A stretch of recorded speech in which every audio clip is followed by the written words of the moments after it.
Since the big boom of manga and anime started to spread out across regions and leave Japan to go to other countries, the staple of the industry is really pushed at being the shonen manga, especially the shonen battle manga. And there's a large variety of characters throughout this entire category of anime and manga. And the ones that I really want to look at right now specifically are, the main characters, the ones that have really made a name for themselves to become pillars of this entire category. You have certain ones from names like Yukimoto to Son Goku, Naruto Uzumaki, Ichigo Kurosaki, Yusuke Urameshi, Monkey D. Luffy, and so on and so forth. There's dozens of them.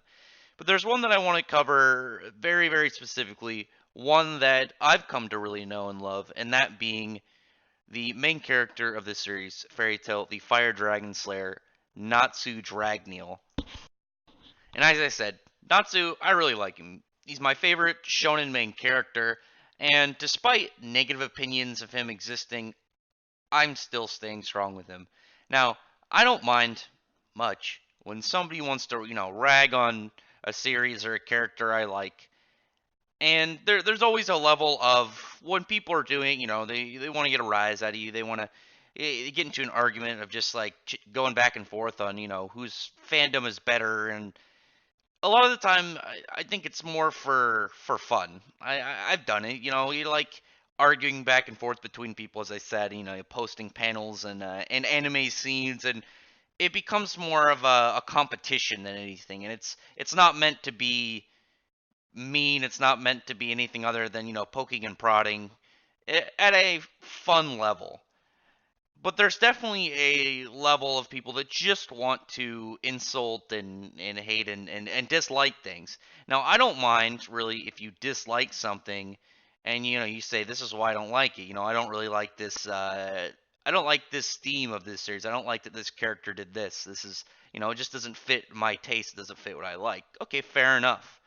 But when it comes down to what I think actually really gets me is when people will dislike something, and when you ask them why, it will seem less like they actually know what they're talking about and more like they read a post on a forum and based their entire opinion on that without ever getting to the series in question or character in question.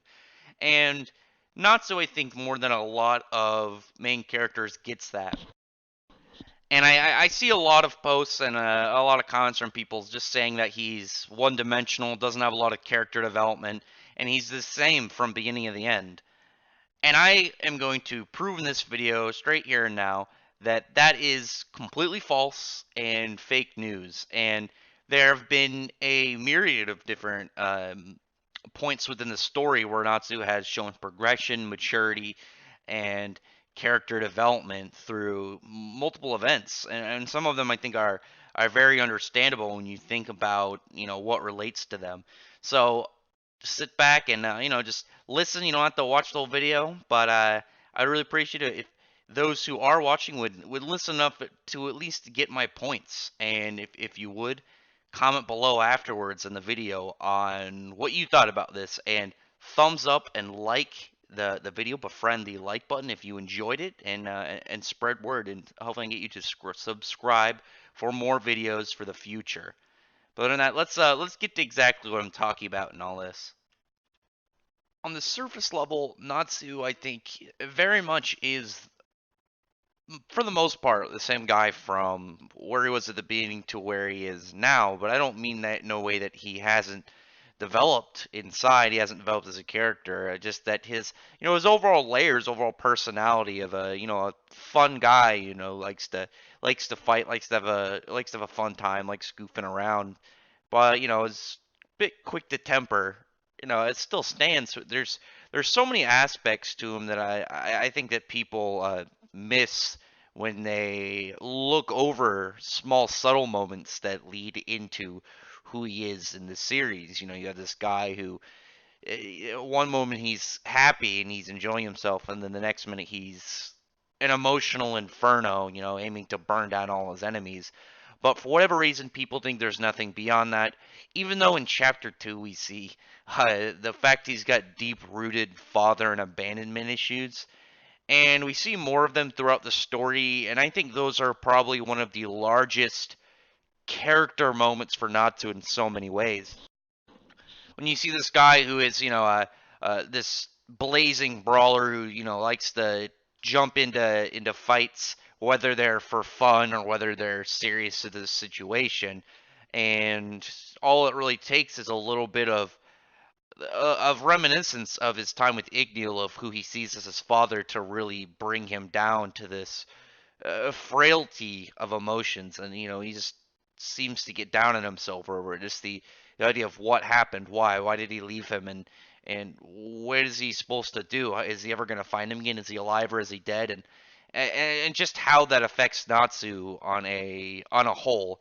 And just I think the point of, for instance, of when he had met Gildarts back after Gildarts returned, and he went off to try and find Igneel again when he found out the news about the black dragon that Gildarts ran into, that falling down into that river, and then that hot-headed anger turning into this look of sadness of him just wondering what exactly is the status of his dad, how is he, and is he even still out there? And I think that's a very big aspect for Natsu as a character, when we see exactly where he's coming from and where he's going, and just those human moments in general. One of the things that Natsu really displays early on is that he holds the idea of the guild itself very high, and guild members to a very odd standard. To Even though he might not treat them very well on a personal level, he still sees them as, members of the guild, and that overall he can trust them. But it doesn't seem to be automatic. So we see, for instance, very early on, is even after he brought Lucy to the guild, he brought her in and helped her become a member. He didn't remember her name like at first. He thought her name was Luigi. He pretty much told her to screw off and go home when she whined while they were looking for Mako on Mount Kobe.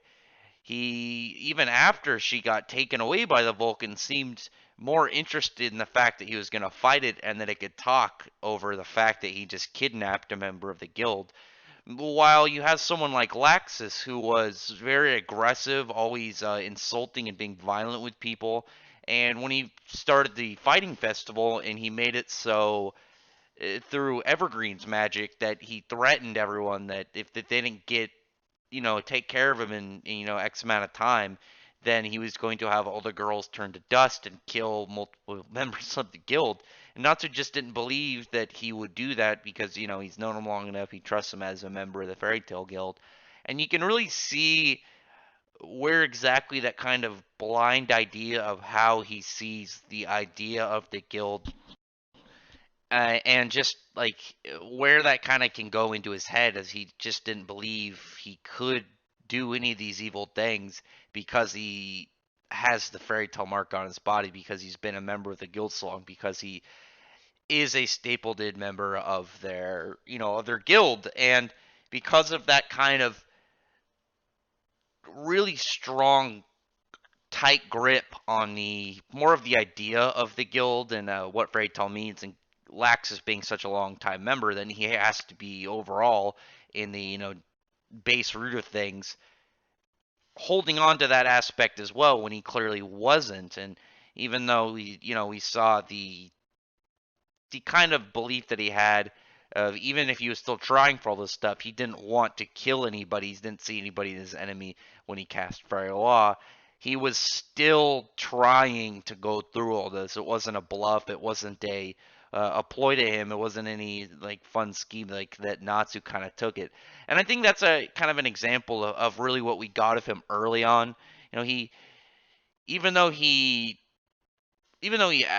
gave off this strong persona of caring about the other members, and really being all about the guild in a lot of ways, he seemed to be much more dedicated to the idea of the guild, because all in all, only a handful of the people within the guild he actually really got along with, he liked talking to, and one of those was Lizana, and at this point in the story, he thought that she had died. So it's very interesting when you look back at his character during the really first ages of a fairy tale, and just see what kind of different persona he gave off at the time through having essentially a what wouldn't really seem like a different kind of tone to him, but really, even though he still contains that, happy, fun fighter guy, his viewpoint on a lot of things, I think, shifted from being the idea of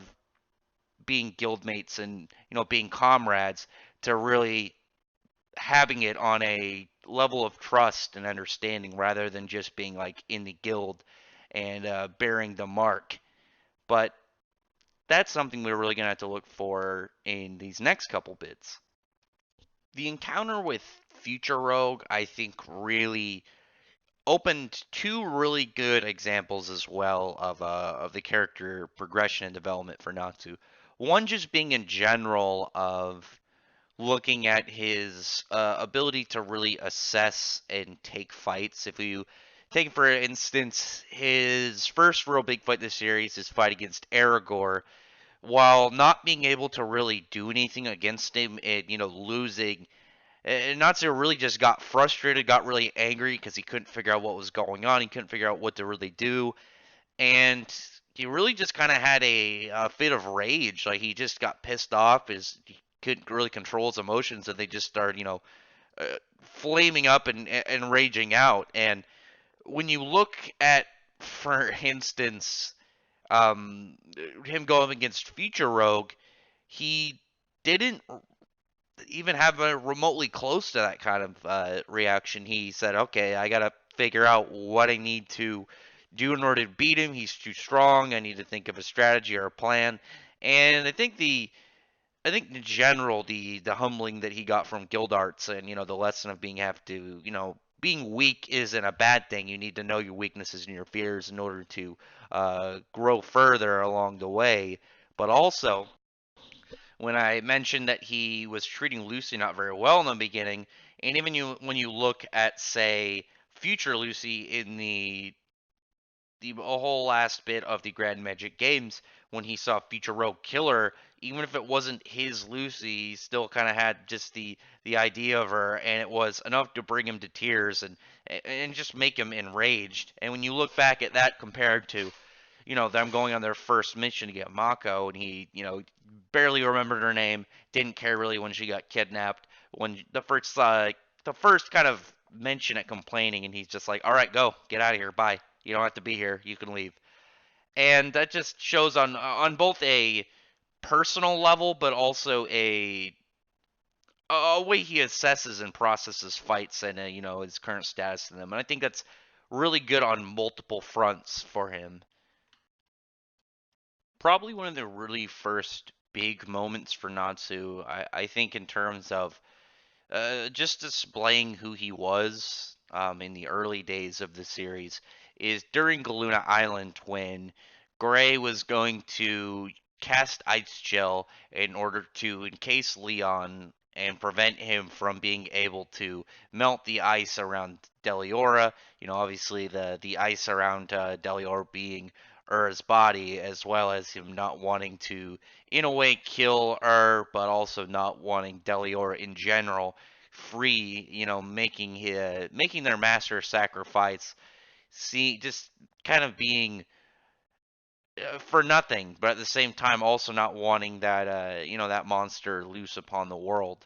And when Natsu goes to really attack him and fight him in a way to stop him, he he really just expresses how he felt over that with aggression, anger, mockery, and really saw the idea of sacrificing yourself in order to win a fight as running away, and that wasn't how he really believed in winning a fight, because Natsu obviously was this head-on kind of guy, And the idea of going out like that to him just seemed to have been very much a loss. And you can tell that he was also trying to prevent Gray from dying in his manner through the technique, but how he was really telling him that this kind of only way that he probably saw possible through his own words is in this act of both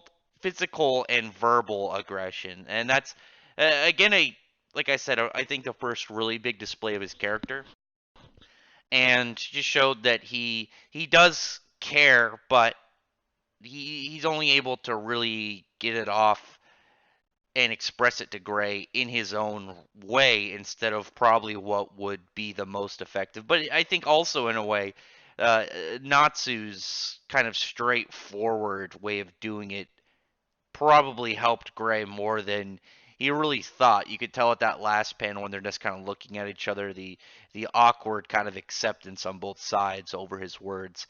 And just like with how him treating Lucy not very well upon their first meeting, this whole encounter with Gray trying to cast Ice Shell, Natsu's response to it's very important further along the line. You'll see what I mean when we get to it.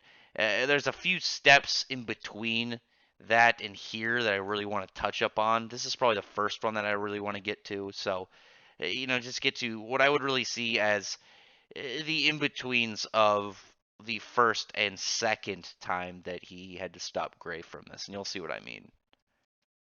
One of the largest notable lessons I think Natsu learns throughout the series that isn't really taught to him through his own experiences, that is directly pounded into his head, is when he went up against Gildarts on Sirius Island, and Gildarts pretty much had to show him that there are people in this world and times where you're not going to win even if you believe in yourself and you rush in. You can't just go in head first and always expect to come out on top. There are definitely situations you have to acknowledge that you're not going to win and you have to figure out a plan around it. Now there's definitely times when it's all in or nothing, but if there are other options and you could figure out a different kind of strategy around it, you shouldn't just go in and risk dying because that's your only kind of idea.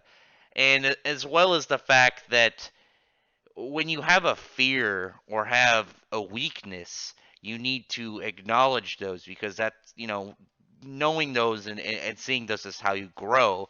And we saw him display that when they were going against Hades, when he kind of used the lesson that Gildarts taught him to really kind of stow away their fear and to lean on each other's shoulders, and that even though that they are weakened and afraid, and as individuals, as long as they really stand by each other, they will make each other stronger.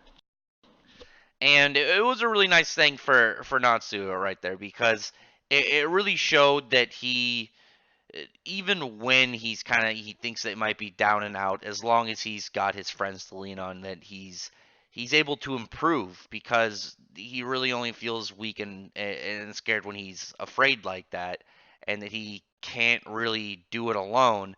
But when he's got people to count on, it really helps him.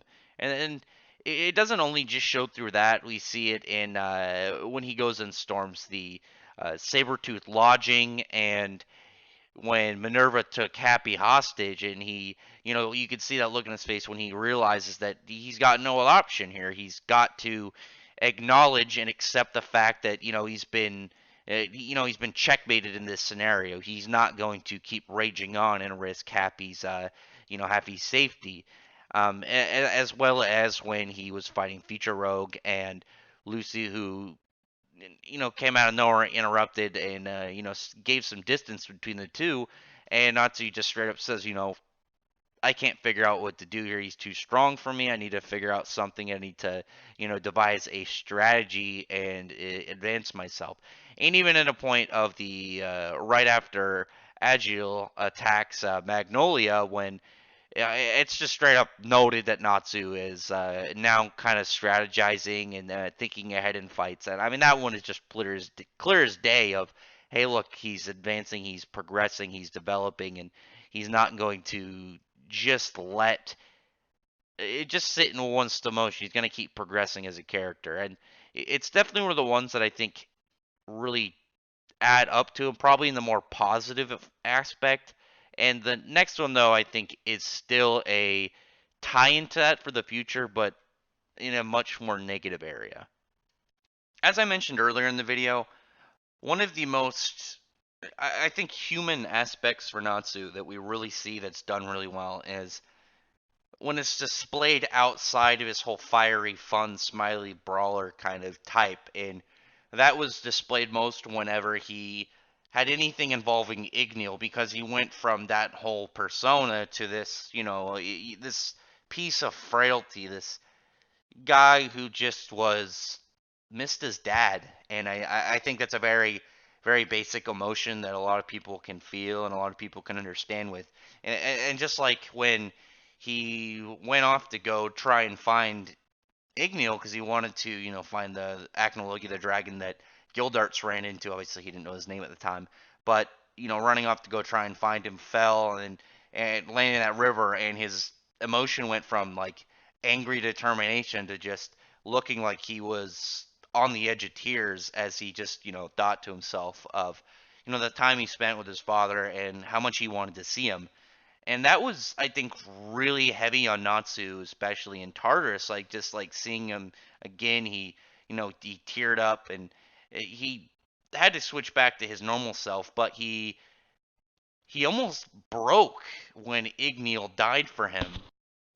Just when even though he finally got his father back after not knowing where he was, if he was okay or not, if he left for any specific reason or he just didn't want to be there anymore, and then he saw him die in front of him. And I think that horrendous kind of tear to his very being itself when you have this guy who has this complete and total side to him that's extremely frail, and being hit as hard as he did there, it was just a moment where he just didn't feel like the same guy anymore. And really, that he is the same guy. He just hasn't been hurt this badly before, and it was a very big thing for him. I think it taught him a lot as a character, both from pain and and moving forward, standing up as Igneel taught him, and really looking towards the future, not dwelling on the past, not living in sorrow. Is just trying to strive for that better tomorrow. And there's so many aspects I think that come in the in part 3 of the series when you get to Albrecht and anything forward with like the 100 Years quest and stuff. I think there's a lot of really good parts that come out of this when Natsu, as seen in these panels, gets on his 2 feet, makes the vow to take down Acnologia, and he goes off on a journey, and it was both good and bad for him. And I'll get to that really, I think, in the next aspect of it. And that's, I think, where a lot of the more deeper set emotions really tied to him in the last arc, I think, don't get touched up enough on. Obviously, this one is very easy to just to see, those looks on his face as he's barely holding himself together. And the only thing that seems to really move him forward is the hope that he can avenge his father and to get strong enough to make sure that this doesn't happen to any of his friends or his loved ones again.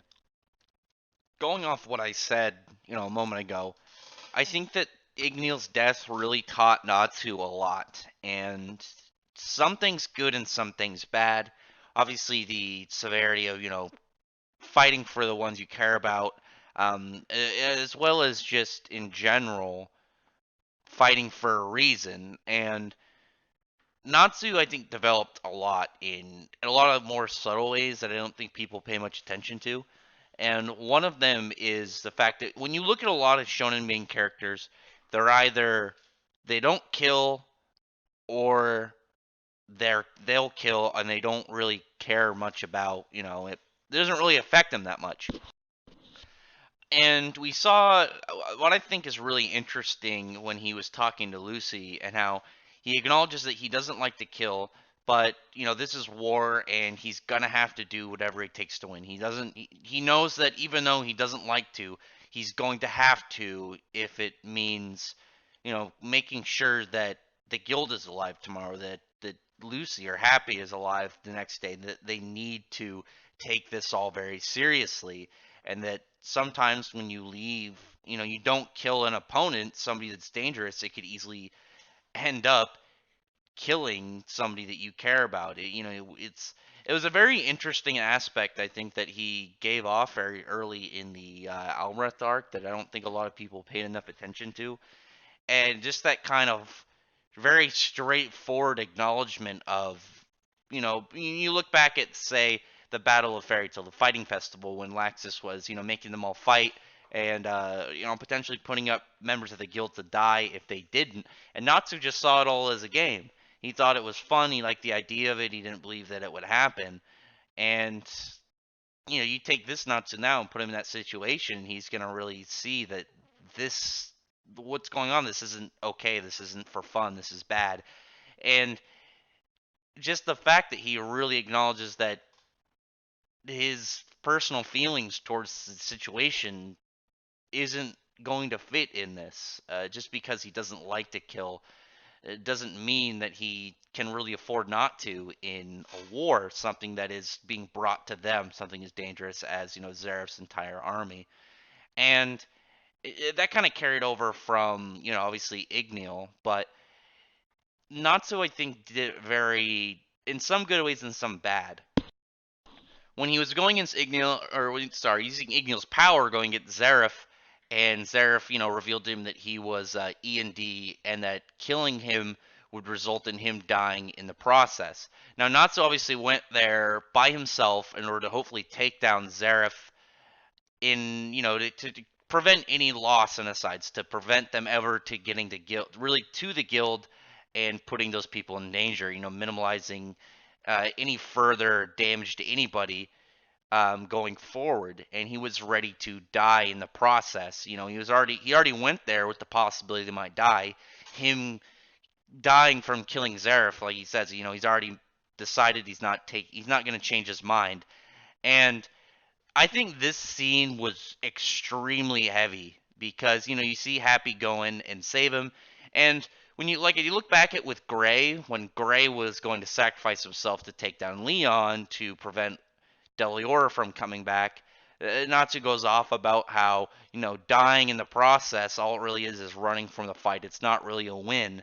And I think that a combination of Gildarts teaching him, to acknowledge his weakness and his fears, Natsu's weakness towards the, potential damage to his friends, potential loss of more people, and the fear of losing more of his allies and his loved ones, as well as just seeing, the efforts of Igneel in his fight with Logan, sacrificing himself, and everything about him for the Dragon Slayer plan, and just giving Natsu a future, I think put him in this situation where he, going off of, like I said, just acknowledging his fear of what could happen if, Zeref and all them arrive, and this kind of shot that he put in his head of, what Igneel did, that he was going to do the same thing. And I don't think I've seen anybody really talk about this, but seeing Happy's reaction to it, when you look at it, it's just, he's Natsu's friend, and he doesn't want him to die. But, when you look at these panels I'm going to put up, you just see that last bit when Natsu's looking at him, and, a second ago he was, fired up and raged. He had Igneel's power flowing through him. And then you see that second, that middle bottom left panel of Natsu's face as he's just looking down, just realizing exactly that he wasn't really thinking of Happy's feelings, or rather anyone's feelings, even though he was fighting for the hope that he could keep them all alive and keep them all okay, and even if the cost of his own life, he didn't really see it in a way that, how they're going to react, that Natsu could potentially die from doing something for them, and how it would, make them sad. And it was both a combination of that, and really when you think about it, is look back at when we first saw Natsu get Happy's egg with Lizana. They were a mother and a father to him. They raised this egg, and there are a lot of various scenes with Natsu and Happy where he's given off a very parental and child relationship in some aspects. Like, obviously, as I mentioned earlier, the scene when he had to give up his raid in the Sabretooth Guild uh, to save Happy, and just like Happy, who is normally this kind of like, obviously the name Happy, but also like a jokester, and he doesn't take a lot of things very seriously. He's very fun with that, and I think he gets that from Natsu. But now he was just kind of brought to tears, this sobbing child, and Natsu, embracing him and carrying him off in his arms. And again, it really looked like a dad and his kid. And there's definitely other scenes with it. I think that's a very easy to give off example. And like I was kind of going with this is when you think about it, is Natsu who, had Igneel, and then all of a sudden one day he was gone, and then all that kind of time he spent searching for him finally found him again, and then Igneel sacrificed himself while in his fight with Acnologia and died in the process from it and damaged Natsu heavily. And in a way, really, Natsu was doing the exact same thing against Zeref, and he was going to sacrifice himself for everyone. And instead of really like kind of what he thought would be for the better, all he'd really be doing, at least in this aspect, that I think that he realized when he was talking to Happy, and that Happy kind of brought up that he wouldn't let him die, and he wanted to bring him back to the guild, is that he would just be putting that same pain that Natsu felt when Igneel died onto Happy. And I think that's a really strong emotional bit that I don't think I've seen or heard anyone touch up on. And I think it really fits a lot of Hiromishima's writing and style and theory a lot of the time, because the fact that he grew up without a father, and having the loss of a father in both Ravemaster and Parental were very impactful in the main characters, and just the fact that Natsu is a very subtle and pseudo dad to Happy in a lot of bits, and I think it really is a big reason of why he was fine with turning away at that point from of what could have potentially killed Zeref at the time. And just the fact that you can see that look in his face in that panel, like I said, is that him realizing what he had done and him not really thinking about others, and he's reflecting on it too in that middle page, and just I think it's a really really emotionally heavy part of this series that I think really ties into a large portion at the end. So earlier, what obviously leading up to what I think is one of the biggest and most noticeable changes within Natsu, and I think they're a multi-part step really. When you look at, obviously, like I said, that the first time that Gray tried to use Ice Shell, that Natsu goes and stops him, and he really kind of expresses how he felt about it through aggression, anger, mockery, some violence, and then through stuff like is humbling from Gildarts, learning about acknowledging weakness in your fears, sacrifice and pain from Igneel, and then just kind of how selfish he was from trying to suicide mission to take out Zeref, and kind of like how he would have just passed the pain on to Happy. I think he learned a lot from that. And when you, like I said, looking back from just point A to point B, from Gray using his ice shell the first time, and then looking at the second time, Natsu stopping him, and you have a similar situation. He comes out and he attacks him. He stops the ice shell, and then he's kind of talking to him, and Gray's going over all these things he caused, and how he tried to kill him because obviously they had their issues with him being E&D and all that stuff. But Natsu almost did the same thing when he says that he can't stay in the guild now. He almost killed someone. He almost killed himself in the process. And just kind of looking at this response is when you look at the first one and then you look at the second one, and it just doesn't really seem like the same guy, like in a lot of ways. Like, a similar way that Happy was, tearful to him and saying that, he didn't want his friend to die. Natsu is now expressing to him through that way, and that he wants him to keep living. And again, it's such a large, gap between how he reacted the first time and how, early on in the series how he was, and then reacting the second time, and just like the progression of his character, like I've been saying, that it fits a lot of ways, and I don't think a lot of people really pay enough attention to that. I mean, this is a very I'm messing with the background without meaning to in the middle of this one, but in a lot of ways, like you see the effects of him progressing and the effects of how he was, and just like look at these two panels. You have Natsu at the very early stages of the series of Galuna Island. This is what, chapter 39, and Natsu here on the right at chapter 523 of going through all the things that I've talked about in this video, and just like how he is here. He, in the first point, can't express himself. He's just kind of angry about it. He doesn't see what the point is of why you'd sacrifice yourself in order to take down the enemy, in order to protect those around you, in order to preserve someone's name or someone's legacy, or all these different things. And on the right, you have this guy who just he understands now. He understands the pain that he could cause from what he realized that he would have done. He knows what Gray would do, and the gaps between them of now he's straight up saying like he clearly would be hurt if he lost Gray. I mean, they don't get along all the time, but they're still friends. There's really not much I really need to go on about this whole scene. Like this one is so clear cut when you look back at all the things leading up to this, all the lessons that I've gone over. He's been at the improvements and changes from his older and different kind of means of take on things, and it really just shows.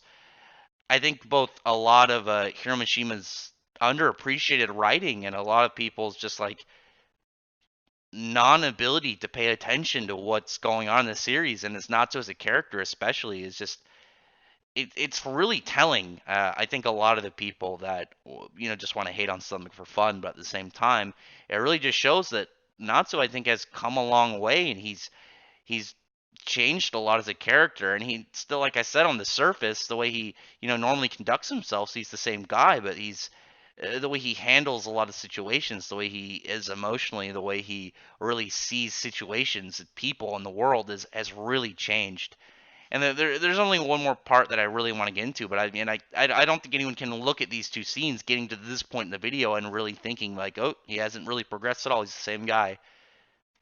Where I really want to leave off this video is where Natsu really sits at now, and kind of just touching back on something of leading up to it.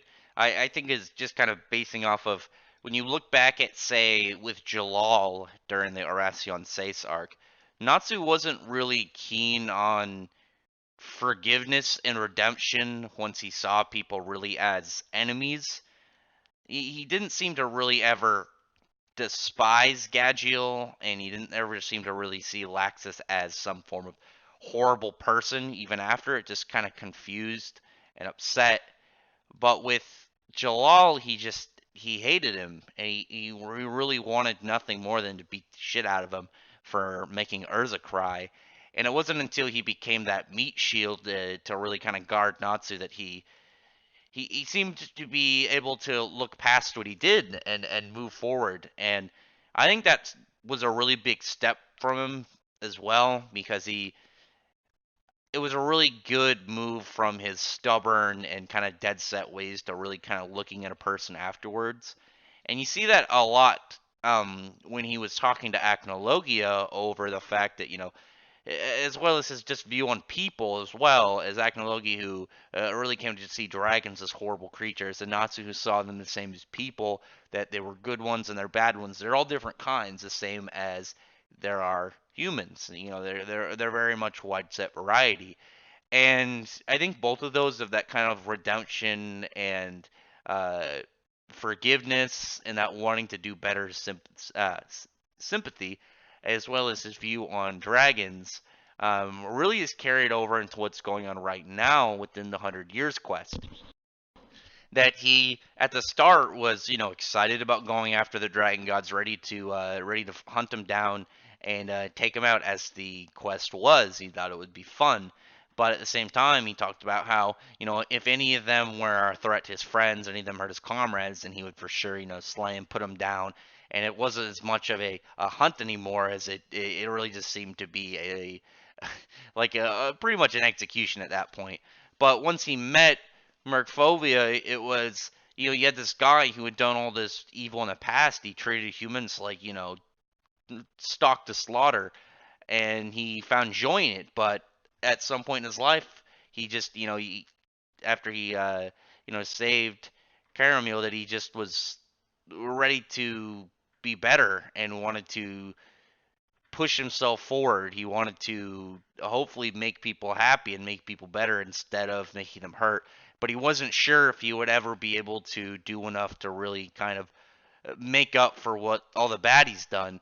And you can see the genuineness in it. And I think Natsu could as well. And just kind of that swirling of his, he sees dragons the same as people, and how he kind of gave him that forgiveness and redemption from, Jalal, and the experience with Jalal. That here, when you see him having to decide of, to go up against this dragon god, this guy who is now attacking his own city and his own people. And even though Natsu didn't want to, he knows that he's now a threat. He's now dangerous to, everyone around him. And not only that, he knows that Mersfovia would rather die than, kill his, the people that look up to him, that look to him for protection and that love him. And he doesn't want to tarnish that. He would rather be put down rather than have his, people die by his own hands. And I think that was a really good bit for Natsu to kind of really struggle against his morals and just not sure what to do at that point. He knows that this guy's a threat. He's out of control. He's dangerous, but he knows it's not his fault, and he knows that he's trying to better himself, so it's not fair to him at all. And even from that, like I said, you're seeing still stuff that he's had developed throughout the series really touch up upon him, even in this arc that's going on. But what's more, even in the last chapter of chapter 20 of the 100 Years Quest, is you had this guy introduced, Igneel, who is the true son of Igneel. And there's so much that could come out of this that will further develop Natsu as a character. Like, what's this guy's deal? Does he have beef against Natsu because Igneel put more attention towards him, this human, instead of his own son, a fellow dragon?